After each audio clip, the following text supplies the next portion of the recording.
হে WhatsApp ভাইজান, this is লেজান। কি অবস্থা, কেমন আছেন সবাই? আশা করি সবাই ভালো আছেন। আলহামদুলিল্লাহ, আমি অনেক অনেক ভালো। তো চলে আসলাম নতুন আরেকটি ব্লগ নিয়ে। সো গাইস, আজকের ব্লগটি হলো আমার 24 সালের শেষ ব্লগ এবং 2024 সালের শেষ ট্যুর। অনেকদিন পর চিন্তা ভাবনা অবসর কাটিয়ে আমরা চলে যাচ্ছি পাঁচগাঁও, পাহাড়ের বুকে হারিয়ে যেতে। তবে শীতের মাঝে বাইক দিয়ে ট্যুর দেওয়ার মজাই অন্যরকম। তবু আবার পাহাড়ের রাস্তায়, চারপাশ দিয়ে শুধু পাহাড়ের ঢেউ আর পাহাড়ের ঢেউ। তবে বড় বড় যে পাহাড়গুলো দেখতে পাচ্ছেন তা হলো সব ইন্ডিয়ার। পাহাড়ের ঢেউ দেখতে দেখতে আমরা চলে এলাম আমাদের সেই গন্তব্যস্থানে যাওয়ার পরে আমরা যা শুনতে পেলাম তার জন্য আমরা মোটেও প্রস্তুত ছিলাম না।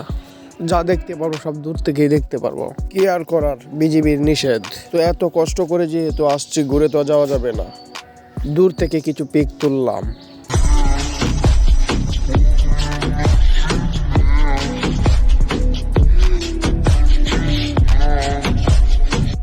कुछ नहीं हाल फकीराना,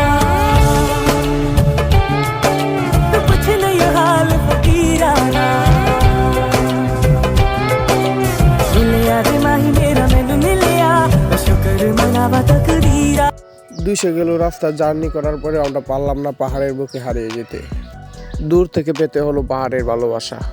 কিছুক্ষণ ঘোরাঘুরি করার পরে আবার পাহাড়ের সাথে ব্রেকআপ করে চলে এলাম বাড়ির দিকে। তবে একটা জিনিস না বললেই নয়, বর্ডারের রাস্তাগুলো বলতে হবে অসাধারণ। পাহাড়ের রাস্তায় বাইক রাইড করতে কোনো অসুবিধাই হয় না, কোনো জ্যামের মুখে পড়তে হয় না। ভিডিওটি কেমন হলো তা অবশ্যই আপনারা কমেন্টে জানাবেন। আজকের ব্লগ এই পর্যন্তই। সবাই ভালো থাকবেন, সুস্থ থাকবেন। আল্লাহ হাফেজ।